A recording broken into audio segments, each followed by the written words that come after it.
Welcome back to Stooge Stream. This is Making an Impact, your weekly recap and review show. I'm your host, the Knockout Fiona, and we're looking at the episode of Impact Wrestling that aired on the 4th of January 2018. G Banks is still on holidays and the Stooge continues to be AWOL, so as they say in the classics, the show must go on. You can hide, but you can't run. We are coming. The revolution is dead. The cult will crumble. We are one. We are many. You will know us by the message we bring. Soon. So let's get to it. This week's Impact opened with a recap of the events of last year and building up to the matches ahead on this episode. We had, first of all, Team MMA, led by Daddy MMA, of course, Dan Lambert, rocking up to the Ottawa Arena with his cronies saying, guys, you got the night off. I'm taking down Storm. Career versus career. I've got this.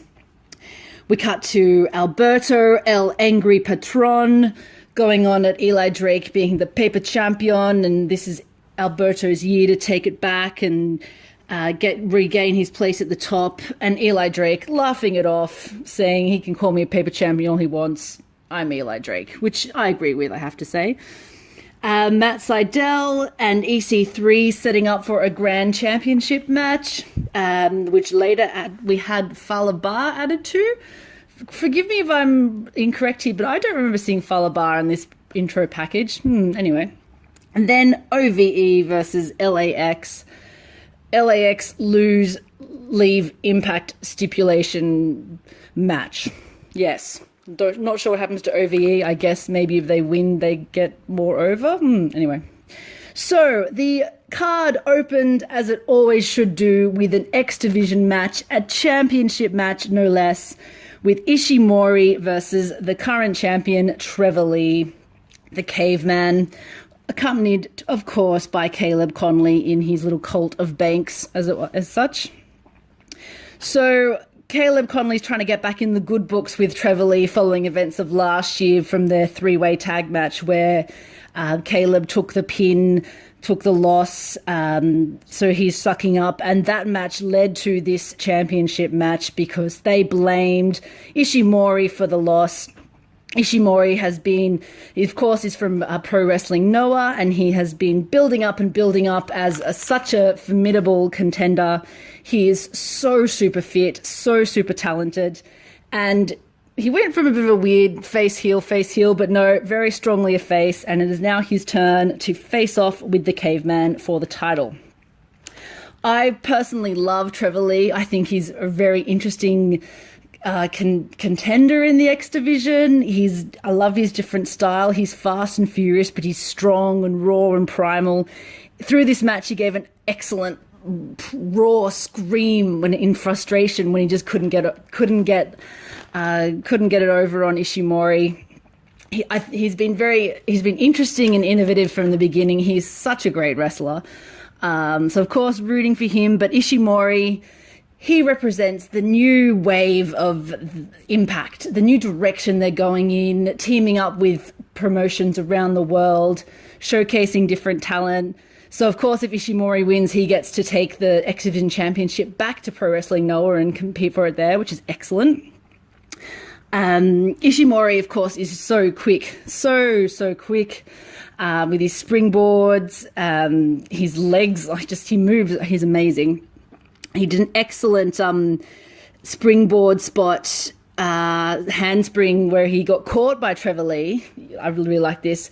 And then he got flipped into, and then Trevor Lee flipped him into a backdrop instead of a pile driver, and Trevor Lee ended up taking the bump there. Trevor Lee got, of course, his great sit-down powerbomb. I really love that move. It, again, shows his strength. But however, as was to be expected, I have to say, no surprises here. Ishimori hit the double knees and his super tight 450 frog splash to get the win on Lee and become the new X Division champion. So that was a real high note to start the year, I think, start this episode. Again, you can't showcase the X Division enough in Impact. It is their point of difference. It is, that's their marquee brand that has been ever since the beginning from the old company days. I know we're moving into a new era, but yeah, keep the X Division strong. Bring on the new talent. Speaking of new talent, following this match, Desmond Xavier, we went backstage. We saw him congratulating Ishimori on his win and obviously setting up for the fact that he's got his eye on a title shot next. So can't wait for that match either. All right, after this, we had another little promo building up the heavyweight title shot between Eli and Alberto. Zero fucks to give Alberto. I kind of like his new character. Like, he's a little bit bitter, he's a little bit angry, but he's got some big chip on his shoulder, a lot to prove, but it makes him unstable and unpredictable and interesting. So yeah, I'm looking forward to seeing more of Alberto in 2018. I think, as they say, some people wear a championship, and for some people, championship wears them. Eli, definitely, he is in control. He is... we have been waiting so long for him to become champion. It's just the right time. I'd be happy for him to stay champion all of 2018, to be honest. I think he can just have people come and go. He can fight in different promotions, but at this stage, he is carrying it. It's a very good business decision. Let's keep this up. Impact, thank you. After this, we went to Conan, another one who I will never get tired of. Can we just have a little, Conan's Corner? I think he needs his own talk show, or at least his own, I don't know, just the wisdom of Conan. I could just listen to him mouth off all day. He was sporting a very delightful bandage over his face after being flash bombed by Sami Callihan at the end of last year in their little park meeting. He was mouthing off about OVE, Sami. I don't know what he was saying. It's just being Conan, being brilliant.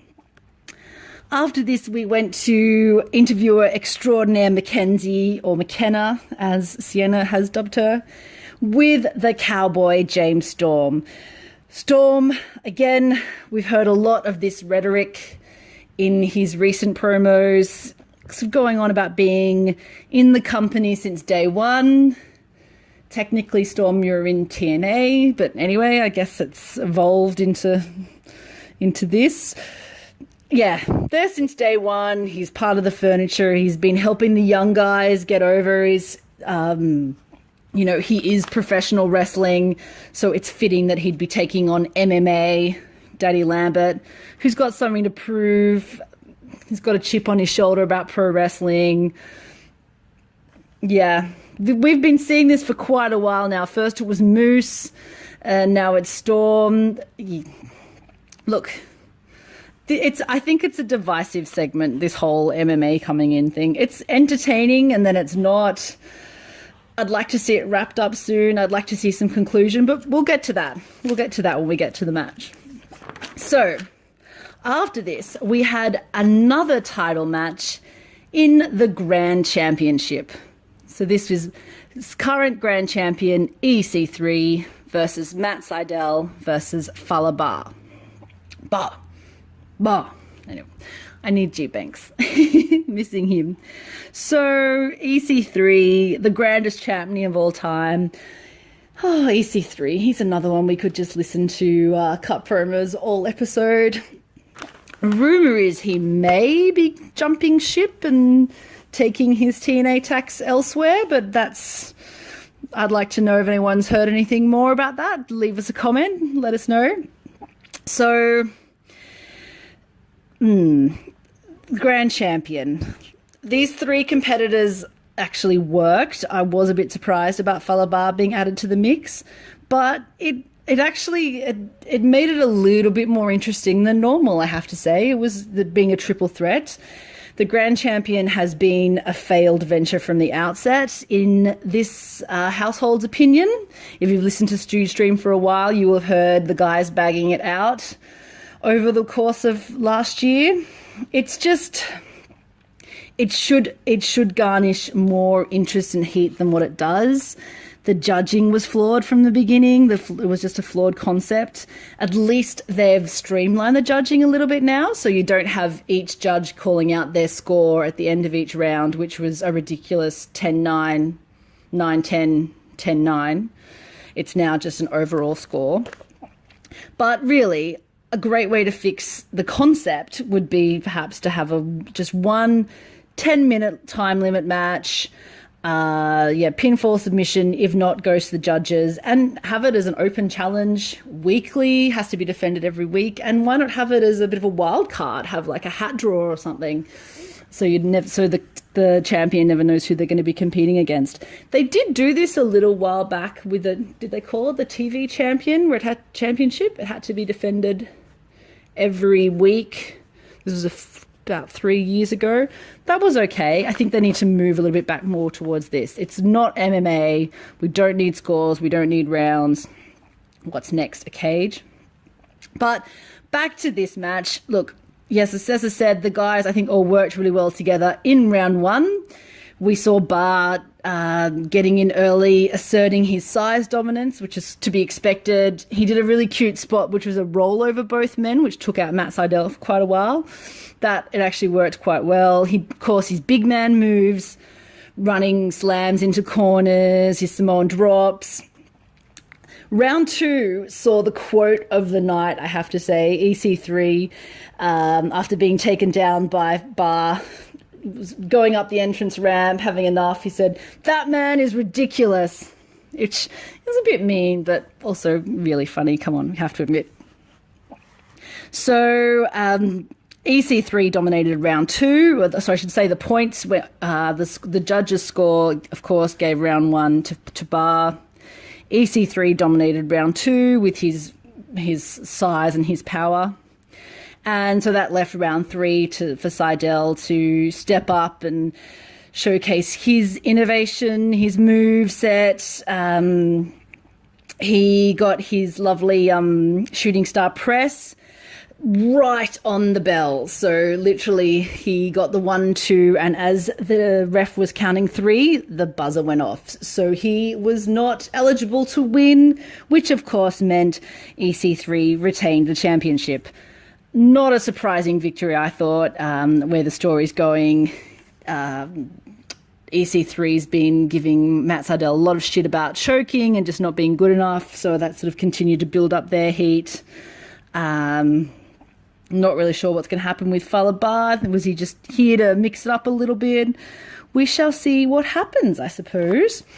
If you look at these new judges, can I just say on the side, the third judge closest to the entrance ramp is a very smartly dressed, very dapper gentleman who looks like he should be on Canada's Next Top Model or Project Runway. He missed the memo of what reality show he was signing up to judge. It just looks very incongruous, but most amusing, I have to say. So after this, we had a backstage segment showing KM taking out Moose. KM, of course, is still trying to get in the good books, get in with ATT and impress Daddy Lambert. Moose would be James Storm's ally, so KM taking him out would mean he's not available to come to Storm's assist in the match coming up. We then cut to backstage with McKenna, or Mackenzie, interviewing Ali, everyone's favourite knockout Ali, apparently, about being the number one contender for the Knockouts title against Laurel Van Ness. Lady Laurel herself, ran up and attacked Ali with her shoe. Excellent. She should have thrown it at her because, who throws a shoe?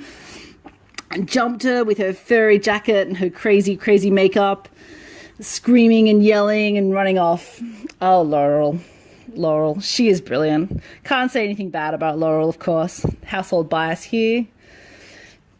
Now, after that, unfortunately, we didn't actually have any knockouts matches this episode, which was a bit of a blow for opening the new year.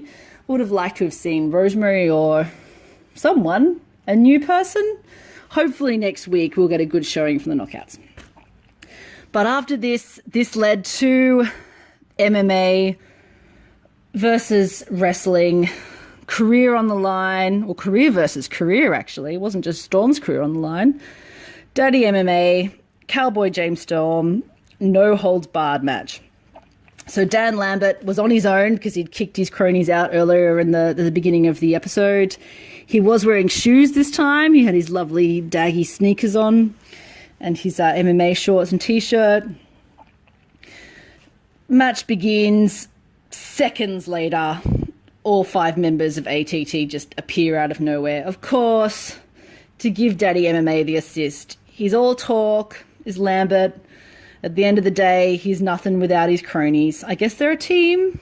Shows you their strong team attitude. They're a winning team. They're the world-renowned leaders in MMA training, apparently. Yeah, so Storm tried to hold his own. He did a lovely drop kicks all round, took out the young little broken dude who's been more and more broken as the weeks have gone on, and next he'll be wheeled out on a gurney, but he's still showing up. KM snuck up on Storm, beer bottled him to the back of the head. It was pretty, that went unnoticed by Dan and his team. Poor KM, he'll try anything. Still not getting in. King Mo and Kobe Covington then double beer bottled Storm to both sides of his head in a lovely sort of coordinated double spot, which was just too much. It bested the Cowboy, took him down. Dan leaped on him for the pin in glee, and 1, 2, 3, that is the end of the Cowboy, it seems. So 15 years of giving it all to then TNA, now Impact. There he goes, just gone quietly into the good night. The backstage, the locker room was waiting for him. The roster, they gave him some hugs all round. And that seems to be it. So what will be next for the Cowboy? It's not for us to question because it won't be on this show. We might see him pop up somewhere else. After this, I think it was good timing. We cut to a flashback match, or also the Global Wrestling Network promo match, token GWN promo match of the night. This one was featuring Joseph Park and Bully Ray from about 4 years ago. Oh, I can't remember now.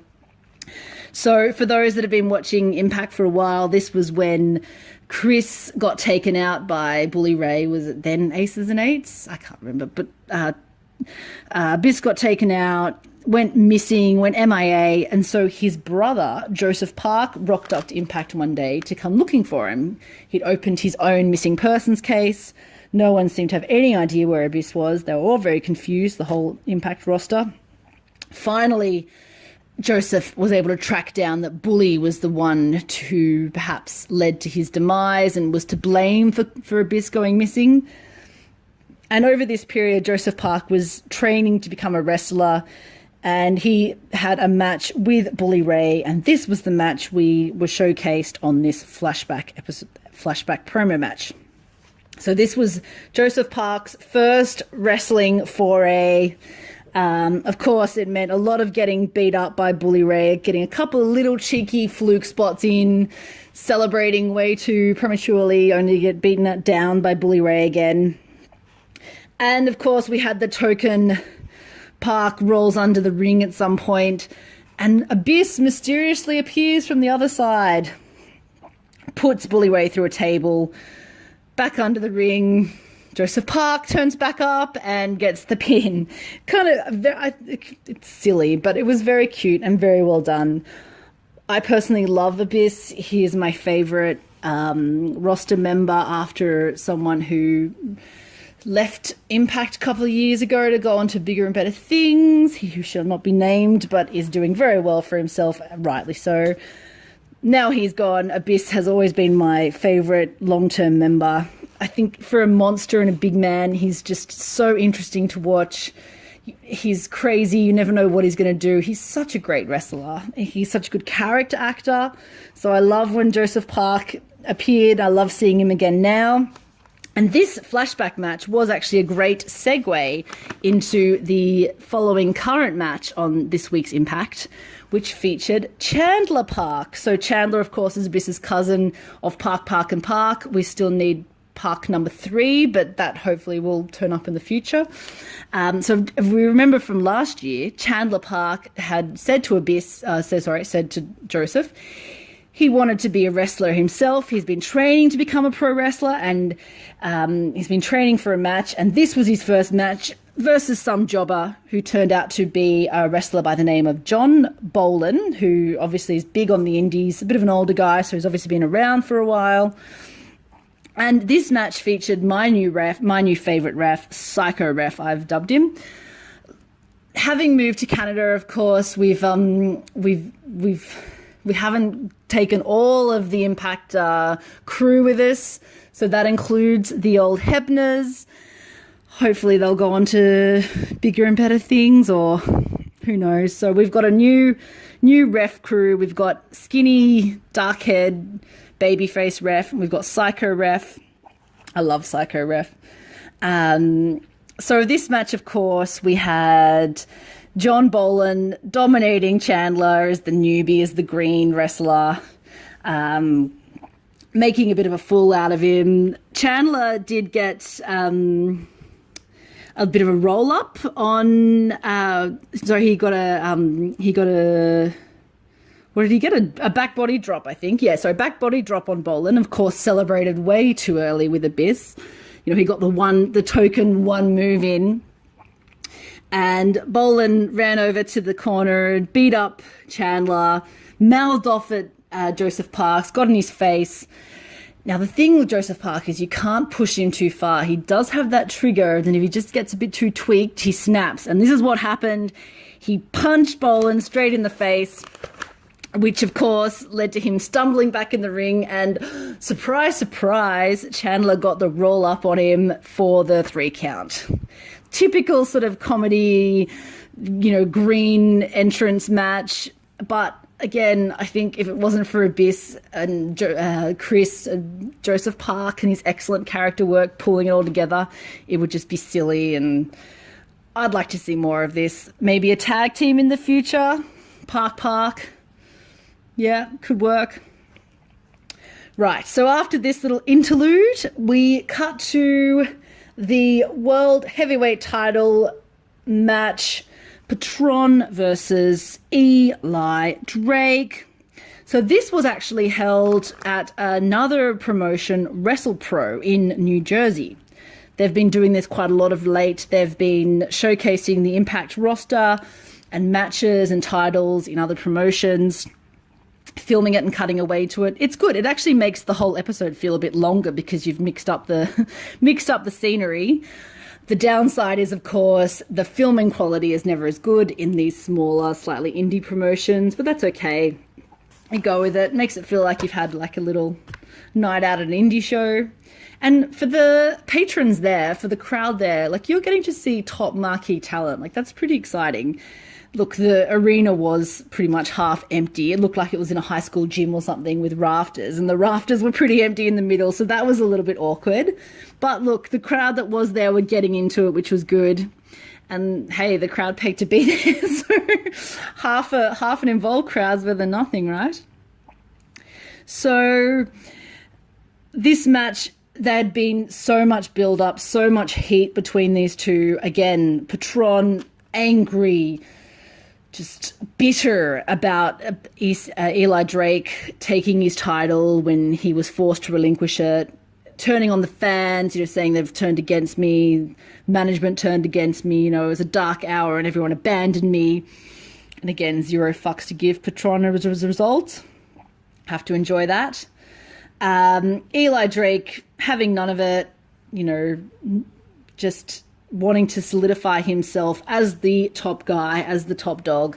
So opening up this match, I think the build-up had really escalated. So it just started as a brawl outside the ring. I think they really told the story of their animosity really well. I think Patron got a DDT on Eli Drake on the entrance ramp, which is always awkward and horrible on the steel. They went hard. They went fast and furious, hard and fast.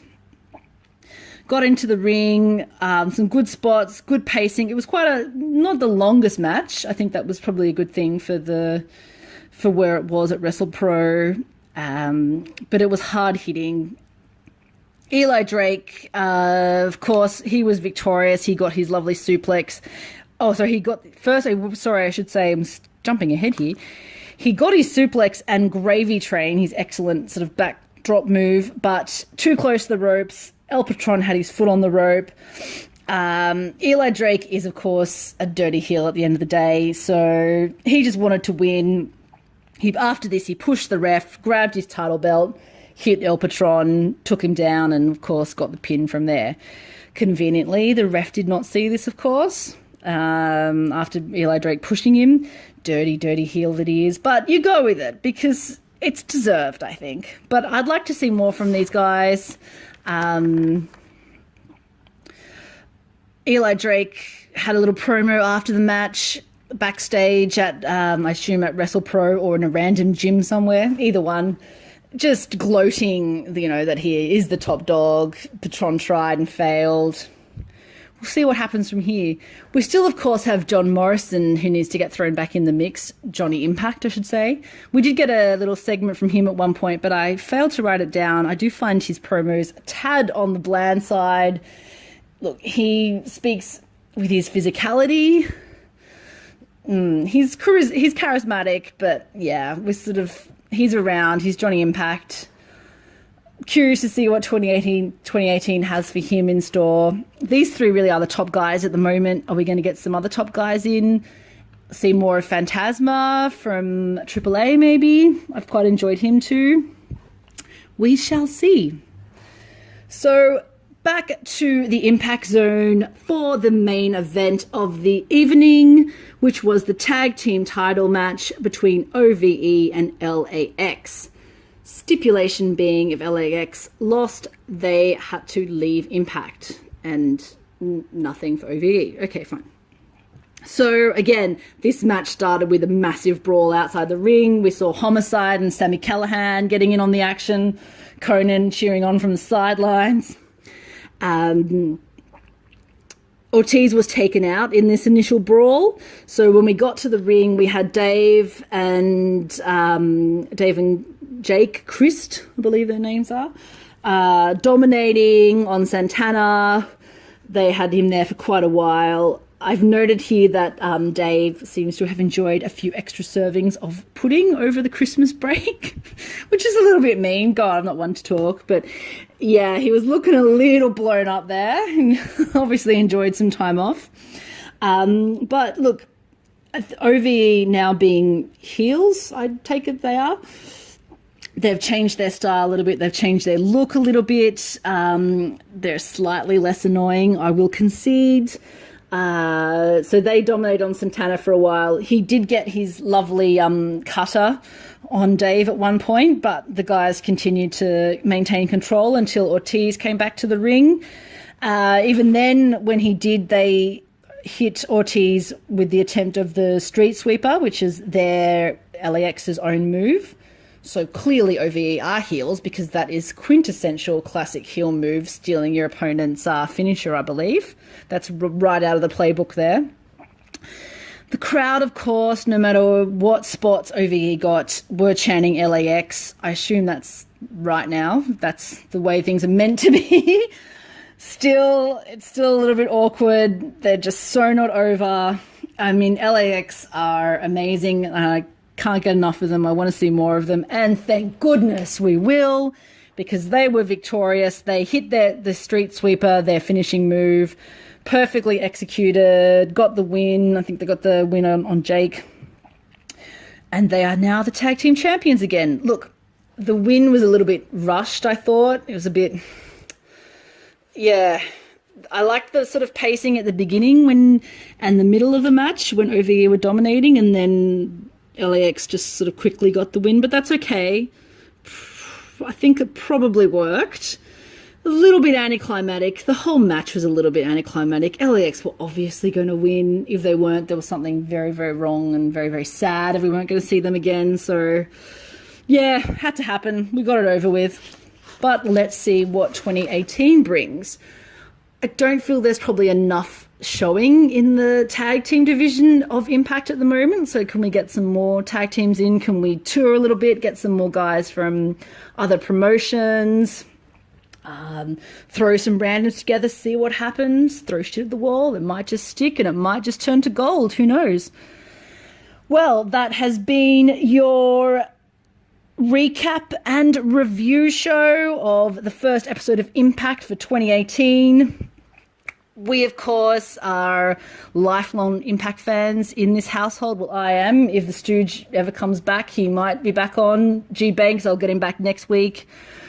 We'll continue on. We'll see what 2018 has in store. I'm about to call him Evan Bond. Matt Seidel, he actually hinted in his promo after the Grand Championship loss that changes are coming.